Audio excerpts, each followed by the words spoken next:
Unajua kujiuzuru nako pia ni sehemu ya sifa kiongozi bora. Watoke madarakani, waachie timu wameshindwa, wamefeli miaka mingi. Wanafanya nini kia matuletea ahadi za kutangaza uongo? Hivi mimi nakosa ubingwa mara 4 mfululizo. Ninafungwa na Yanga mara 5. Hapo leo kwa timu tunatokea barabarani, yakwambia una Simba tutulie, viongozi wetu wanafanya kazi, wajitathmini. Kiongozi gani? Tukubali wanachama kuikanyaga katiba, tuvunje taratibu zilizopo ili tusiwe Simba ibaki salama. Wanajidalia nacho kwamba katiba, umefuata katiba. Katiba inasemaje? Tutaadhirika, tutafungwa na Yanga nje ndani kila mwaka, na Yanga itachukua ubingwa nchi miaka 10 ijayo. Kitu hiyo katiba ya Simba. Kwa hiyo mnataka mfanye uasi ndani ya Simba, si ndio? Hata uasi utakiwa ufanyike tu ili watu watoke madarakani, katiba ikanyagwe, ibadilishwe ile katiba ambayo inawasaidia watu. Kama mtaasisi labda nikwambie kitu, hiyo katiba ya Simba sio katiba nchi, unajua katiba ambao wanachama wenzangu wa klabu ya Simba nataka kuipige vita. Nitengenezwa na watu wachache kwa mifumo ya kiutawala wa kidikteta ili watu washinde kuwajibika pale ambapo wanataka kuwajibishwa. Lazima wakubali kufanya reforms ya katiba hii ya klabu ya Simba. Ili pale ambapo tunahitaji kumwajibisha mtu tuweze kumwajibisha. Karibu sana, hii ni Like Media. Kama ambavyo unafahamu, siku zote tunapata nafasi ya kuzungumza na watu mbalimbali, kuzungumza kuhusiana na mpira wa miguu, michezo mbalimbali na story nyingi ambazo zitakuwa zinaendelea hapa. Mimi naitwa Lugano Iza na hii ni Like Media. Kumbuka tuko hapa kwa ajili ya kukupa taarifa ambazo ulikuwa uzifahamu. Utakuwa unafahamu kuhusiana na kile kitu ambacho kinaendelea ndani ya wekundu wa Msimbazi Simba mara baada ya kukosa makombe yote. Lakini mbaya zaidi ni pale ambapo walienda kupasuka dhidi ya mtani wao wa jadi kwa maana Young Africans. Nini ambacho kinaendelea sasa hivi? Kuna kauli ambazo zinaendelea kuhusiana na Mangungu watoke, wengine Moa atoe hela na vitu kama hivyo.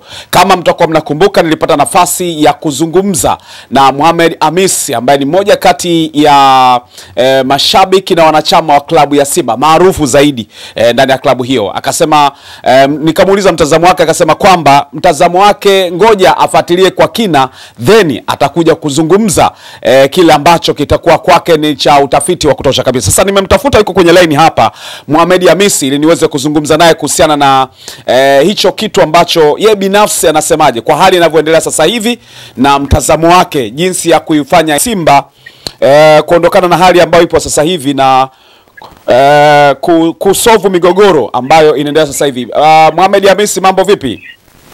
Salama Lugano Iza hapo studio, habari yako? Safi, mambo yanakwenda vizuri kabisa. Alhamdulillah, namshukuru Mwenyezi Mungu, nakwenda vyema kabisa na familia. Bwana, mimi nimekutafuta kwa umuhimu kabisa. Tulishawahi kuzungumza hapo nyuma mara baada ya kufungwa na Yanga. Kuna mambo mengi kama yameibuka, na moja kati ya jambo nikuuliza ni kuhusiana na haya yanayozungumzwa kuhusiana na kwa maana ya mwekezaji Mo Dewji. Inasemekana kwamba atoi pesa, lakini bado kuna baadhi ya mashabiki wanasema shida ni Mangungu.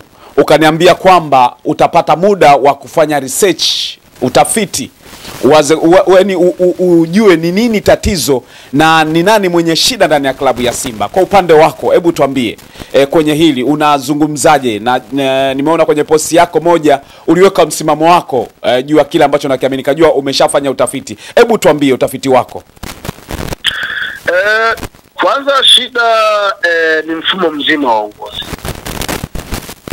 Hiyo ni shida ya kwanza, manake bodi nzima ya wakurugenzi ya klabu ya Simba imeshindwa kutupa kile ambacho na Simba tunakihitaji.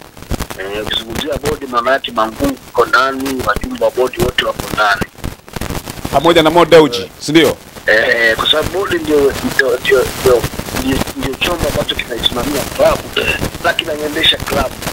Maana yake bodi ya kujenga klabu ya Simba imeshindwa kuleta manufaa kwa miaka mingi, kuleta matokeo chanya ndani ya klabu ya Simba. Tumekosa ubingwa miaka mingi, tumefungwa na Yanga mara 5 mfululizo, lakini pia vitu vingi vimeweza kwenda katika mazingira ambayo sio sawa, ambayo sisi wanachama tunaona si sahihi. Lakini sisi kama wanachama wa klabu ya Simba, katika bodi, ndani ya bodi kuna pande ziko mbili. na pande ya mwekezaji na pande ya wanachama ambao wana hisa 51%. Kwa ukizungumzia mwenye timu ni mwenye hisa 51%, ambaye ndani ya bodi tunawakilishwa na Mheshimiwa Murtaza Ali Mangungu. Huyo ndio kiongozi wetu sisi wanachama wa klabu ya Simba, kwa sababu sisi ndio tunampigia kula kwenye sanduku la maoni, kwenye sanduku la kula kuna mkuu yeye na wajumbe wake akina Aisha Baraka, Dr. Mumba, Suleiman Harufu, unanielewa? Ndio. Na wakina Idrisa Masudi CPA, na wakaingia madarakani kupitia kula zetu za ndio, kula zetu za kuchagua kwenda kuwachagua wao kuingia madarakani. Inapotokea shida yoyote, mwenendo mbaya wa matokeo ya klabu ya Simba, mwenendo mbovu wa klabu ya Simba, sisi watu tunaotakiwa kulia nao ni hawa ambao tuwaweka madarakani sisi kwa mujibu wa katiba ya klabu ya Simba. Na ndio maana watu wengi hisia zao zinakwenda mbali kumshtumu Murtaza Ali Mangungu, sababu kiongozi wetu huyo. Sisi kwa sababu ya kulinda klabu ya Simba hakuna kiongozi zaidi ya Murtaza Mangungu. Huyo ndio kiongozi wetu sisi. Swala mwekezaji limekuja kupatina kuunda Simba Sports Club kama limited ili kuiongoza klabu ya Simba. Na sisi hatuna madaraka ya kutisha kidole mtu mwingine zaidi ya Mangungu. Unanielewa? Sio, unanielewa zuri? Ndio. Kwa hiyo kama tunakosa matokeo miaka 4, Mangungu anasema yeye haoni makosa yake, basi sisi tutamuonesha makosa yako ni haya. Kama tunafungwa mara 5 na klabu ya Yanga, sisi bado mwenyekiti wetu ambaye ni mwenyekiti wa wanachama wa hisa 51% anakuambia kama kuna chama anaweza kaniambia makosa yangu, basi aseme ni wajibiki. Makosa yako ndio haya, klabu ya Simba na klabu ya Tamina haipaswi ubingwa. Hili ndio kosa, basi wajibika. Tunafungwaje na Yanga mara 5 mfululizo? Hili ndio kosa, basi wajibika.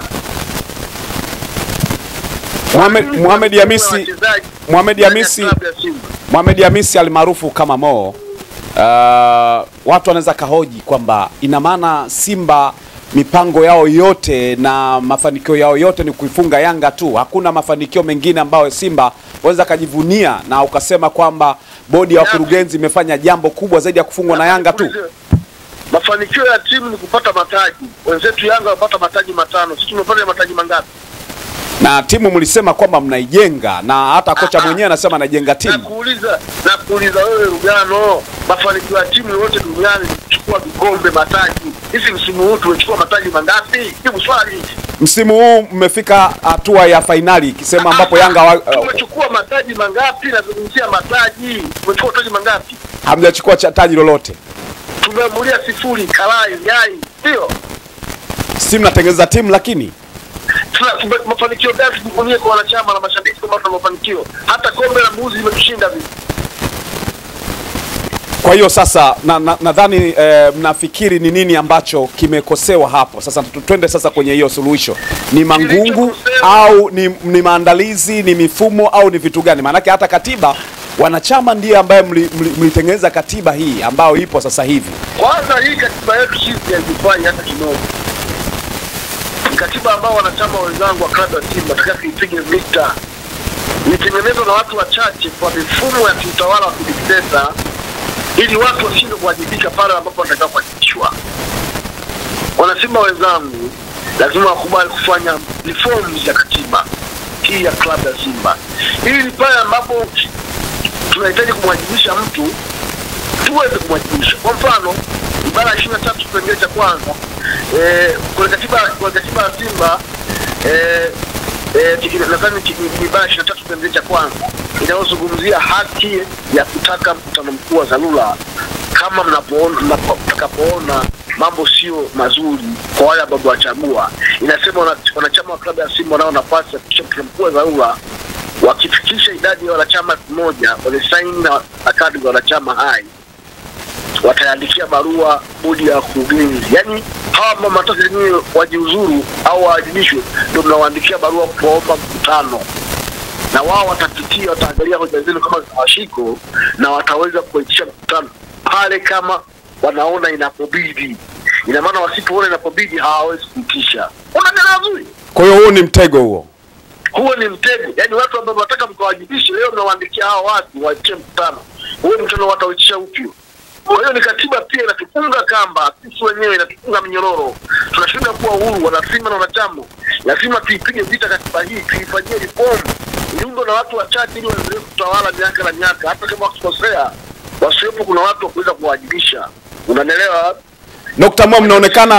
Mo, mnaonekana siku ya kutengeneza katiba huwa mnaandaliwa chakula kizuri na siku hiyo ni kupiga makofi tu na mnaandaliwa propaganda nyingi kiasi cha kwamba mtu yote akiulizwa anaweza kaonekana mbaya, na mwisho siku mkifungwa na Yanga ndo mnaibua haya mambo, lakini kipindi hicho mkifunga Yanga au mkifanya chochote kizuri mnaona vitu vingine vinaenda sawa sawa. Mnafikiri mtafanikiwa kwenye hili?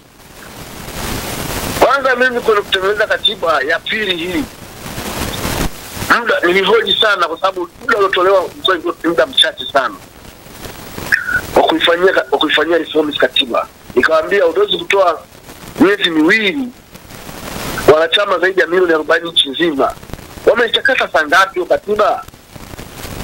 Lazima itolewe mwaka mzima, watu watembee kwenye matawi nchi nzima, waelimishe wanachama wa klabu ya Simba nini muhimu wa katiba hii kufanyiwa mabadiliko, nini sipaswa kuingizwa, nini pasio kutolewa kwenye katiba mpya, ili mwisho wa siku maoni ya wanachama nchi nzima ya wanasimba yaweze kufanyiwa kazi kwa upana na uwazi zaidi.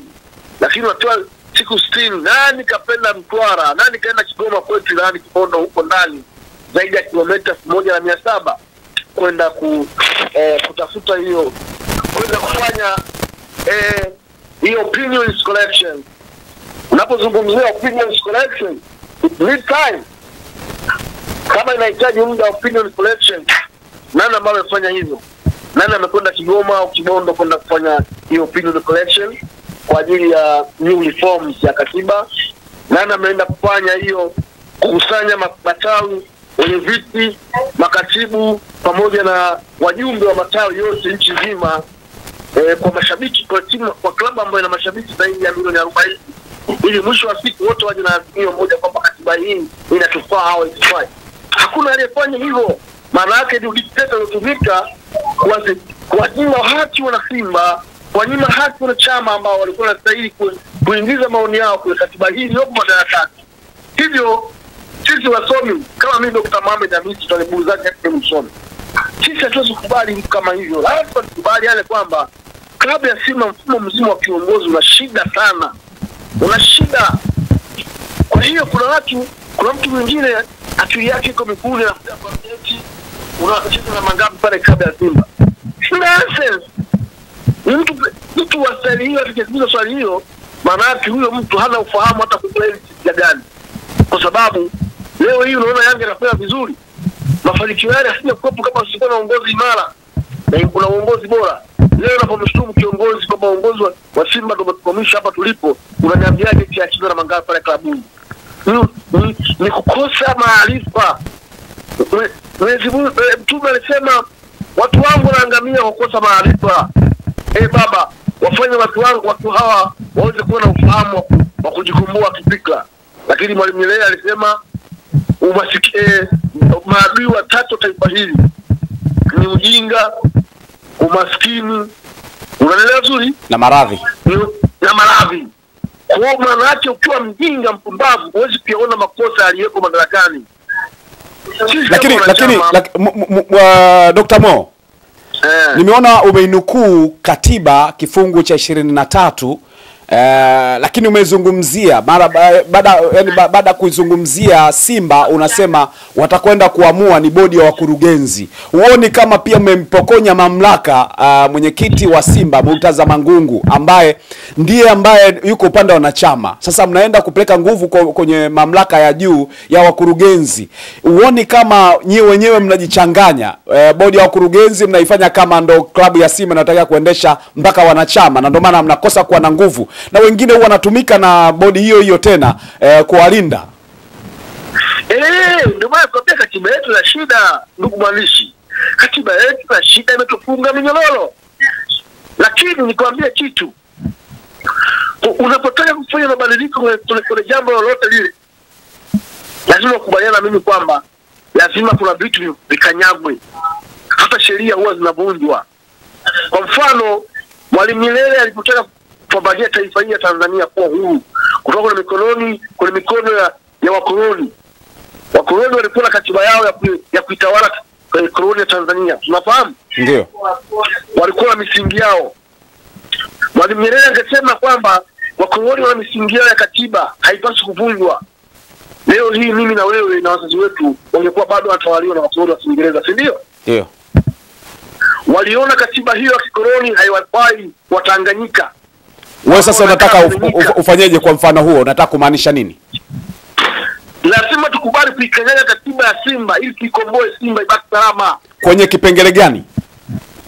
Tukanyage katiba. Sio, unanielewa vizuri? Tunaweza tukakanyaga katiba ya Simba kwa ajili ya kuinusuru Simba. Unaikanyageje katiba hiyo tena? Unakanyaga vipi? Nisikilize basi bwana Rugano. Ndio. Nimekutolea mfano. Kama Mwalimu Nyerere na wapigania uhuru wenzake wangeamua kuifuata katiba ya wakoloni, iheshimiwe ni katiba, leo mimi na wewe watu wa uhuru tunaongea hivi? Maana waliamua kuikanyaga katiba ya kikoloni, wakavunja taratibu na mwongozo katiba ya kikoloni inavyotaka ili kujinasua kwenye mikono ya kikoloni. Unanielewa? Sawa. Unataka Simba mfanyeje sasa? Sisi lazima tukubali wanachama kuikanyaga katiba, tuvunje taratibu zilizopo ili tunusue Simba ibaki salama.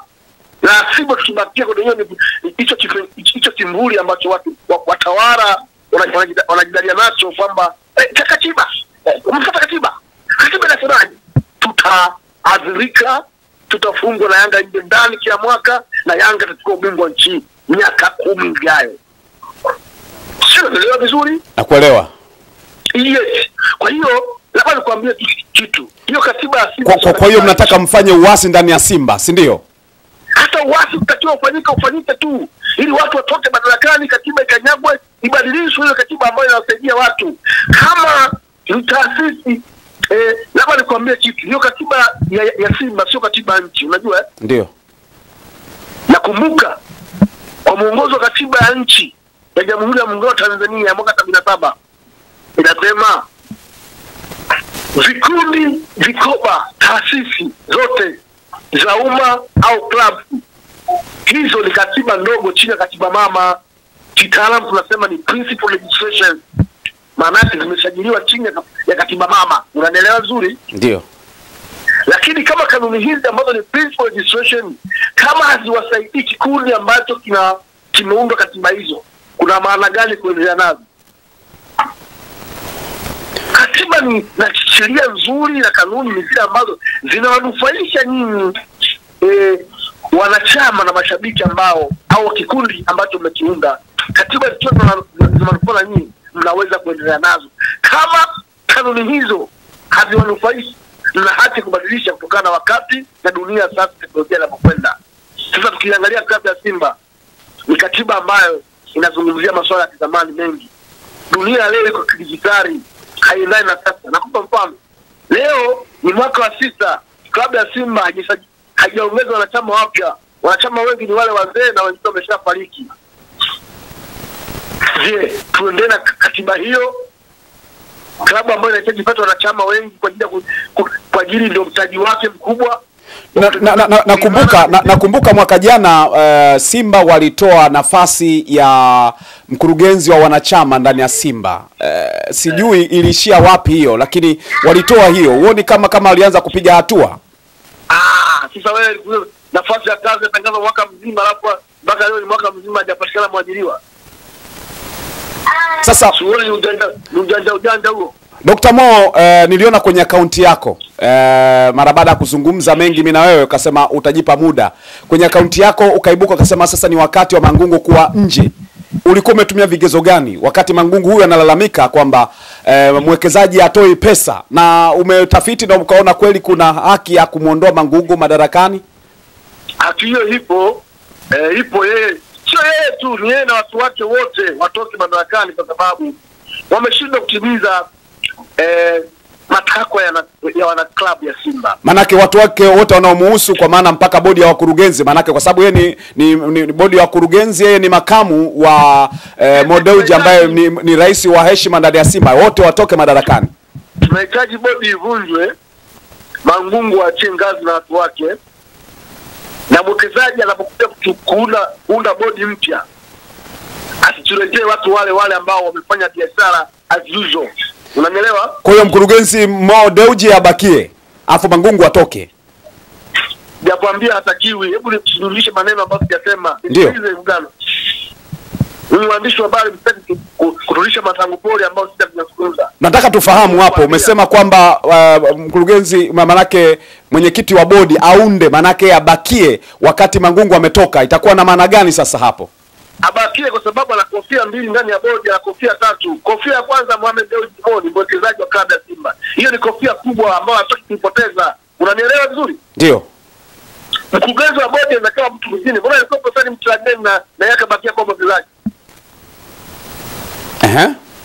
Unanielewa vizuri? Nakupata. Mkurugenzi wa bodi is nothing, sio kitu. Anaweza kusema Mohamed Dewji unanielewa, anafanya kazi yake kupata ile klabu ya Simba kama mwekezaji. Na Mangungu akitoka sasa mtakuwa mmebakia na kiongozi gani upande wa wanachama? Itaundwa kamati ya uchaguzi ya mpito ya haraka ya dharura, utaitishwa mkutano mkuu wa wanachama wa dharura, na wanachama wenye sifa ya kugombea nafasi hizo tutawateua, watakwenda kugombea na kuwapigia kura kwenye sanduku la uchaguzi. Tunahitaji viongozi ambao watasimama kwa ajili ya maslahi ya klabu ya Simba, sio viongozi ambao kazi yao kuweka migogoro na kumgombanisha mwekezaji na wanachama. Leo unasema Mangungu amesema mwekezaji atoi pesa. Sio kweli. Mwekezaji pesa anatoa, lakini hatumiki kama vile ambavyo tunatakiwa tusumiki. Watu wanapeka pesa na matumizi mengine. Hata kama ni wewe iza utaendelea kutoa pesa. Kwa mwekezaji pia kagoma kwa sababu hazitumiki katika mazingira ambayo hatumiki, lakini sinatumika ndani ya Simba. Sijakwambia amegoma, usitaje neno ambalo sijataja mimi. Nimekwambia amegoma, nimekwambia wewe kila siku unatoa pesa, unawapa watu kule waendeshe shughuli fulani, alafu pesa hizo hazifanyi kazi usiku wote kiasi. Sawa, nakusikia. Hiyo tulitaja ni bodi ivunjwe, Mangungu na watu wake wa Jumbati wote watano wakae nje ya bodi. Mwenyekiti wa bodi ambaye ni mwekezaji pia atuletee hawa watu waliokuwa kwenye bodi sasa hivi, atuletee watu wapya na moto ambaye itakuwa na uwezo kupambana usiku na mchana kwa ajili ya mafanikio kabisa. Kwa hiyo kosa kwa hiyo bodi hawana kosa, manake bodi inavunjwa, lakini Mo Dewji hana kosa. Ana kosa gani Mo Dewji pale? Kosa hana. Ana kosa gani? Yeye anatoa hela kila siku, anatimiza majukumu yake yote, ila watendaji wake wa kazi wana makosa. Hata kwenye nchi rais zakao hana kosa, kila kala tumecho na watendaji wake na waziri wakuu wa wilaya, makatibu wakuu, wakuu wa mikoa wanamchomesha. Lakini hapa Simba Mo Dewji ana kosa gani? Pesa anatoa. Dunia leo kupata sajili kama Mo Dewji ni kazi, na sisi wana Simba tumuunge mkono Mo Dewji, tumkumbatie kwa ajili ya Simba bora na Simba imara. Alipotoa Mohamed Dewji alitoa mavumbini. Leo tupo kule lami, tunakula mkate na siagi. Unamwasilia Mohamed Dewji. Dr. Mo, utakuwa unakumbuka upande wa Yanga pia walipitia katika hali kama hiyo. Kipindi hicho cha Yusufu Manji ni kama ninyie pia na Mo Dewji ni kama Yusufu na Manji na Yanga pia. Ni kama mnahisi kama JSM asingeweza kutokea na JSM kaja kutokea. Ni tofauti bana. Mo Dewji kaitoa Simba imekuwa 57 Afrika, leo Simba 5 baada ya kuwa kwa ubora. Unamwasilia Mo Dewji wewe. Mo Dewji ndio mtu pekee bana uchungu na klabu hii. Wengine wote pale uchungu hawana. Karibia wengi kibao pale uchungu hawana. Hata sisi tunawaambia pia mwekezaji, masuala ya kuvunja bodi hapa tuletee watu wale sisi tumuelewe. Unavunja bodi na mwachie Sadio ndani ya bodi. Sadio inatakiwa atoke ndani ya bodi. Waje watu wapya. Waje new kama ambao wana uwezo na uchungu mkubwa wa kuchukua Simba kuteka sehemu. Leo kuna viongozi wamefungwa na Yanga wanashikilia. Hatu wataki viongozi wao. Basi Dr. Mo, mimi hao sisi wakopo. Hakuna mkopo hata mmoja hapo. Tunawaheshimu tu na wajisuru kwa stala. Unajua kujiuzuru nako pia ni sehemu ya sisi kiongozi bora. Watoke madarakani, waachie timu wameshindwa, wamefeli miaka mingi. Wanakuambia nini kia mapetea ahadi za kudangaza uongo. Hivi mimi nakosa ubingwa mara 4 mfululizo. Ninafungwa na Yanga mara 5. Hapo leo kwa timu tunatokea barabarani, tunakwambia kuna Simba tutulie, viongozi wetu wanafanya kazi, wajitathmini. Kiongozi gani? Yupi? Basi hata tumete Mbappe hapo, hatuwezi kuchukua ubingwa kwa sababu tuna viongozi ambao hawasimamii masuala ya klabu. Watu basi Dr. Mo, mimi ni kushukuru sana kabisa, na umeweza kusikika kwa ukubwa kabisa kile ambacho unatamani kifanyike. Kwa kumalizia, lipi ulikuwa nalo la kumalizia? Ala kumalizia, wala Simba sasa hivi tusikubali mtu, ukimwona mtu yote wana Simba sasa hivi anakupa faraja kama msimu ujao Simba yako itafanya vizuri, mpige ngumi ya sikio. Yaani huyo ni adui namba moja wa kwako, ni mtu ambaye hakufai kabisa. Simba haiwezi kufanya vizuri msimu ujao, ni uongo wa mchana. Kwa hiyo umejikatia tamaa hata msimu ujao hakuna kufanikiwa kwa Simba? Unafanikiwaje kama hao watabaki madarakani? Si mambo ni yale, mfumo ni ule ule, unafanikiwaje? Mimi nakwambia hata aje Mbappe hapa, hata aje Lamine Yamal hapa, kama hatuwezi kufanya reform ya uongozi uliopo madarakani, hatuwezi kufanikiwa. Huo ndio ukweli wangu mimi. Basi ni kama Simba wanahitaji makombe, wanahitaji kufanikiwa msimu ujao, tujitathmini hapa tutaangukia ni kwenye uongozi, mfumo mzima wa uongozi au kufai. It's over. Hawana kukuambia tena, wanatuambia nini? Basi Mohamed Hamisi, mimi ni kushukuru sana kwa kuungana na Like Media. Mpaka wakati mwingine tutakutafuta tena. Najua una mambo mengi ya kuweza kuzungumza. Asante sana.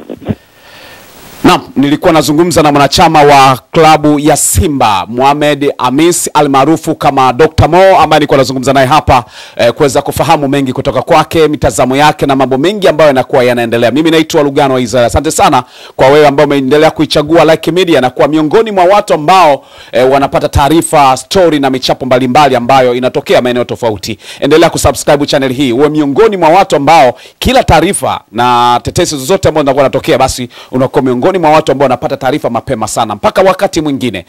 Chao.